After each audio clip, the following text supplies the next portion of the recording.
You know, whilst I didn't rate it too much, alongside, like, From Russia with Love, Goldfinger, which I thought were very Bondian. But a lot of people put it on their lists, put it top of the lists, actually, of Bond songs. So, and the interesting thing was that my kids went to school and they would say, my dad wrote that. I said, no, they didn't. It's Guns N' Roses. And so nobody would ever believe them. But yeah, for a while it was just Guns N' Roses. But I was very happy that they'd done it. I always like people doing my songs. We knew that the Buddy Holly. So in those days, I had to learn speeches off by heart, so I could still do a bit of To Be or Not to Be, or Oh That This Too Solid Flesh. And it'd been pointed out to me recently that Hamlet, when he's poisoned, he actually says, let it be. I'll give you the exact quote. He says, let be, the first time. But then the second time, he says, had I but time, as this fell Sergeant Death is strict in his arrest, oh, I could tell you, but let it be, Horatio. They were to emulate the openings that old songs had. John and I were fascinated by this idea that in the old days, they did this complete ramble that didn't appear to be like about the song at all. It was an intro. They called it a verse. We call verses the sort of first main body and the chorus, then the second main body. Right. But they call that the verse. Yeah, so we liked that. We liked, you know, I was walking around Manhattan, I had my scarf on, and then I came to the corner of something, and first I looked at it seated, I didn't notice her, but then suddenly you came around the corner. Heaven. Oh, there's the song. Someone is speaking, but she doesn't know he's there. I don't know who it is. Probably the telly. It's like that. It's kind of a romantic idea. We are just us, not listening to him. You know, Mick's not a bad boy at all. It's the exact opposite, but his image and his show is of that. Whereas we just really never bothered with that. We admired a singer at that time called Bruce Chanel, who had a song called Hey Baby, where there was a harmonica riff. So we started doing Hey Baby. I sang it, John played the harmonica. I think that was one of the contributory factors for when we were going to write something. That's a good idea. This harmonica thing's a good idea. John can play it well. We could write something that would feature a harmonica. You know, instruments come in sort of vogues. I mean, you think of skiffle, guitar was like a harmonica. It's what everyone got for Christmas. It was what everyone got. And that then spawned the 60s revolution. I was a big fan of Fred Astaire, still am. And unlike the studio executives who thought he could dance a little, has no voice, I always loved his voice. I still do.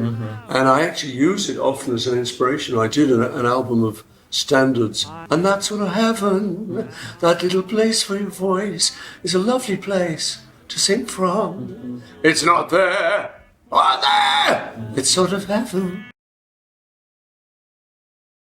I certainly loved Jimmy. I certainly was one of the first people to see him in London, and it was mind-blowing, you know. I was in a club late at night called the Bag of Nails, actually where I met Linda. You just go in there, and it was empty, and I just heard this sort of clunking, clicking, a little stage in the corner, and I heard a sort of like a loud jack plug being plugged in, but a big amp. And then it was Jimmy and Noel and Mitch in the corner. No one had heard him. And he did his whole act for virtually no one in the club. He's doing all that stuff. And I'm just, the first minute, the first second, he starts singing and playing. Kind of me with a couple of friends, late night, hardly anyone in the club. I think that was a Friday night. And on the Tuesday night, the word had got out. And now the club was steaming and packed for this new god in town.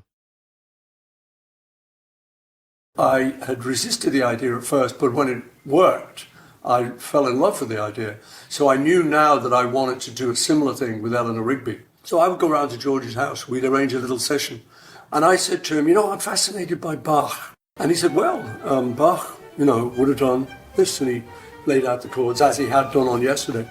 George, talking about this later, would say that he then became inspired by Bernard Herrmann, who had written the Psycho music, which is very dramatic. And he wanted to bring some of that into the arrangement. Well, I was seeing it like a film, just in my own imagination. I've got two protagonists that are lonely, she and then him. He's not sort of, you don't feel so sorry for him, but he's lonely. So you've got these two, so all the lonely people now becomes the chorus. Where do they belong? Where do they come from? Buddy Holly, to us, was amazing for a number of reasons. He sang and played guitar. Elvis just sang and Scotty Moore played guitar. He not only played guitar, he played the solos. Normally if you play guitar, there was another guy in the group who was a lead guitar who played the solos, but Buddy sang, played guitar and played the solos. He also wrote the stuff. So this was like all-inclusive one-man band. And we really thought that was great. So this is what we have to do. He also wore these big horn-rimmed glasses, and as did John. And if ever there would be a girl coming around, John would whip his glasses off and put them in his pocket and squint as she went by. And I would say, you look pretty good, the glasses are good now. But when Buddy came along, the glasses stayed on. It was like Harry Potter with all the kids. The name, the Crickets. You know, we wanted something with a dual meaning. And it turned out they didn't know they had a dual meaning. They didn't know about the game, cricket. No, they just thought it was grasshopper. So we said to them, I met them years later, I said, fantastic, man, the Beatles. We loved cricket, chirpy little things, and the great game of cricket. What a brilliant name for a group. And they went, what, you know, oh no, we just heard a grasshopper in the studio wall, you know. My memory of it was that we were striving to find something with a dual meaning because of the crickets. This was the idea. Now, the actual origin of it is clouded in mystery. But there are all sorts of theories about this. There's the wild ones, Marlon Brando, and at one point, Lee Marvin says, hey, Johnny, I think he's called. Come on, Johnny. We all missed you. Did you miss him? Yeah. Hey, Johnny, we love you. You know, come on back to the gang or something like that. Johnny, we love you. The Beatles love you. Did you miss them? Yeah. The Beatles missed you. All the Beatles missed you. It turns out the moles, the girls in the motorcycle gang, were called Beatles. Does the Beatles love you? And I know John and Stuart, his art school friend, Stuart Sutcliffe, loved that film, as we all did. I think they'd seen it. I think we just loved it and hadn't seen it. Anyway, so that's one of the theories. At one of those writing sessions, 24th Lynn Road, up a little garden path, past my dad's lavender hedge, you know, we would write Love Me Do, and John came up with this little harmonica riff. It's so simple, there's nothing to it. It's a will-o'-the-wisp little song. I think our image and our energy as the four Beatles was what was potent, and it had a very fresh sound. That's the sort of thing that people notice. And we had a very fresh image. Nobody looked like us. And we'd been working at it a long time. In Liverpool, originally, as a bunch of rockers, you know, with the quiffs and everything. Gone over to Hamburg as the rockers. Had got a little bit leatherified there. And then it moved from leather to suits, at the request of Brian Epstein. And so we all went over to Ben O'Dawn, who was in the Wirral, Birkenhead, a tailor. We'd never been to a tailor, really, you know, so certainly not en masse. We all went over and got suits. So we had this image. We had all the experience, musical experience of Hamburg, of playing a lot, your 10,000 hours, Mr. Gladwell's 10,000 hours. So when we kind of then came on the scene and were seen on television, we had a freshness, complete simplicity. The Love Me Do it's got a slightly sort of bluesy thing. I mean, it's not a blues, but it's got a simplicity, like a little sort of down home on the porch with a couple of guitars and harmonica. It's a funny thing, you try and recreate that stuff now, and it's almost impossible. Why? Because you were 16, that's why. You were looking at the world, and the world was good. There was this marvelous rock and roll future unfolding itself, and you were about to become part of it. So your longings for a girl was impossible to achieve. You know, nobody had that little perfect high school sweetheart. You know, so there was this great longing. For your career, is you didn't know what you were going to do, and it was a dread of all dreads. I was about to go to teachers training college. I was trying to put that off forever. I did not want to go into that mold. So there was all these different kinds of longings. John and I's mothers had both died, which was this amazing bond between us.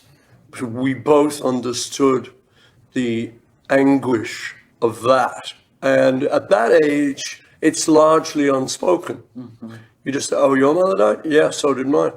I knew the circumstances of his mother's death, he knew the circumstances of mine. And we would talk about it a little bit.